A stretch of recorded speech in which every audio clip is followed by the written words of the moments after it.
Wholeness, beautiful beings, welcome to Notes of Nara. My name is Naja Rashida, and may this message find you well and whole. Today's topic is the month, the week, the day, the hour, the moment.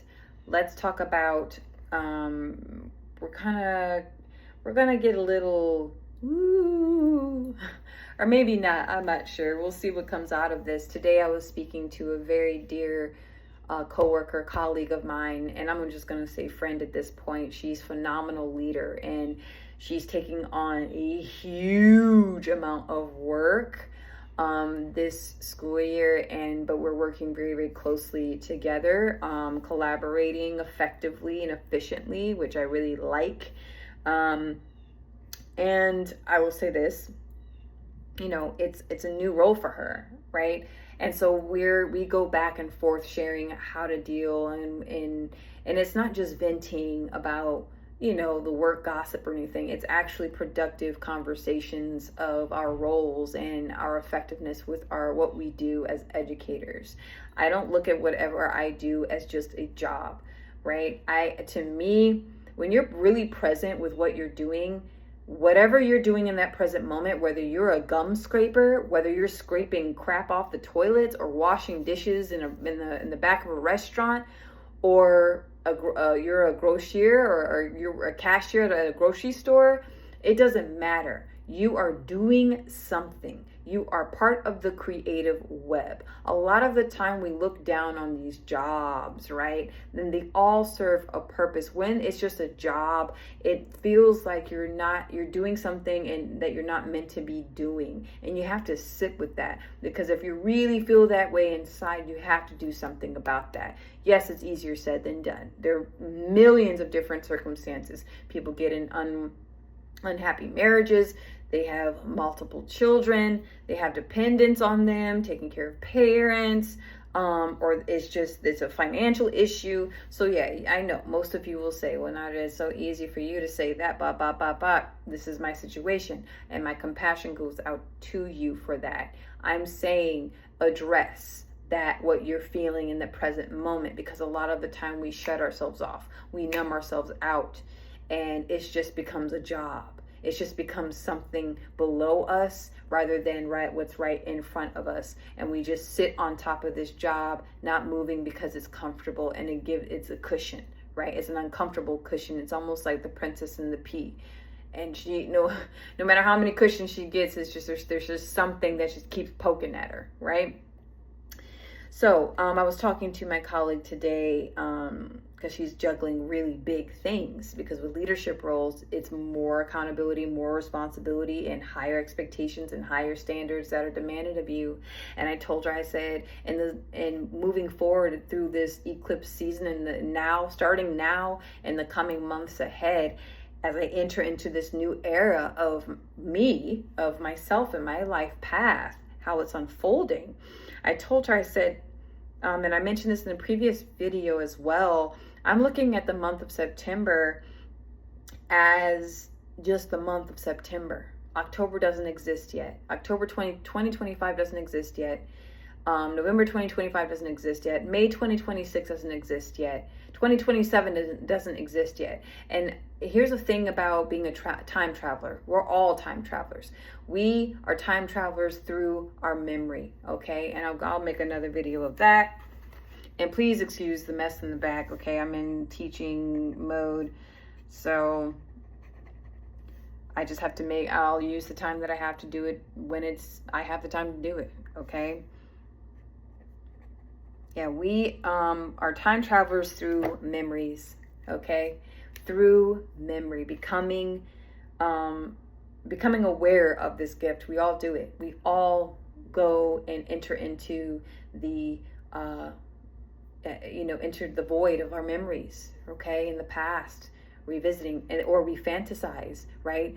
That's how we leap into another timeline, because we begin to use our creative life force energy and create new memories that haven't fully manifested yet.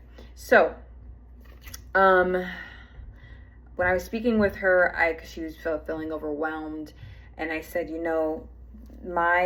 because I have a caseload, I have teachers I'm having to build some sort of, it's like a webbed lesson plan, right? And so I'm teaching ELA, English Language Arts, and math, and I'm co-teaching, and it just seems, this year seems so different compared to last year. But I told her, I said, this is how I'm dealing with time and management or time management and organization, all that other stuff, and future planning. Don't plan anything over a month in advance. Why do I say why do I say this? As someone in education, and I also worked in healthcare, in the medical field as well, it's so overwhelming psychologically, okay, that it takes a toll on your body. I'm going to tell you what I told her. Give your all to each week, each day, each hour, each moment within that month. You know how people can feel the effort, and they can feel the passion and the dedication and loyalty from you in whatever you're doing, whatever role you're playing. It's how present you are in that moment. Okay? Because we can fast forward. Yeah, we can jump. We're time travelers. We can jump in the future. We can fantasize things that haven't fully manifested. We can obsess about it. But like I said before, and I mentioned before in this series on presence, we will then cut ourselves off from the very next step that can get us to where we need to be. The present moment teaches us exactly that. Trust fully, commit fully to the moment, be loyal to the moment, and the very next step that you take, the present will show you. It will reveal itself to you. It doesn't matter where you want to be. Oh, I want to retire next year. Oh, I want to move abroad next year. Oh, I want to try this new job next year. I want to open this business next year. I want to start dating again. Oh, I want to learn this new instrument. I want to learn this new language. I want to open up a vegan club or something like that, or a support group, right? It doesn't matter what it is. Bring it to you now, okay? Bring it to you now. Use the little itty bitty, little dusty, tiny seeds that you have and commit fully to it. Commit fully to what you desire right now. Do and for example, if you have a grandmother that lives an ocean away, okay, and she is unwell, or not unwell, but she's well enough, but you have such a deep connection to this grandmother. Instead of craving and longing and crying and being anxious and maybe even angry about distance, right, or separation, what can you do in the present moment? You can write a letter, a meaningful letter. And in the digital age, more and more people, it's becoming a lost art. I remember receiving cards and letters when I was a little girl in school, aged, and I loved it. It was always like, oh, I got a letter, right? I think the last letter I received in the mail, handwritten, was from a cousin of mine. It was multiple states away, and I remember I was in my early 20s, I think, and I was abroad. I was in Europe, and he sent it to me. It was several pages, and I read it, and I think I still have it. I still have the letter. But do what you know you can do in the present moment, right now. Don't cut yourself, because you cut when you fully commit, when you do what you know you can do in the present moment.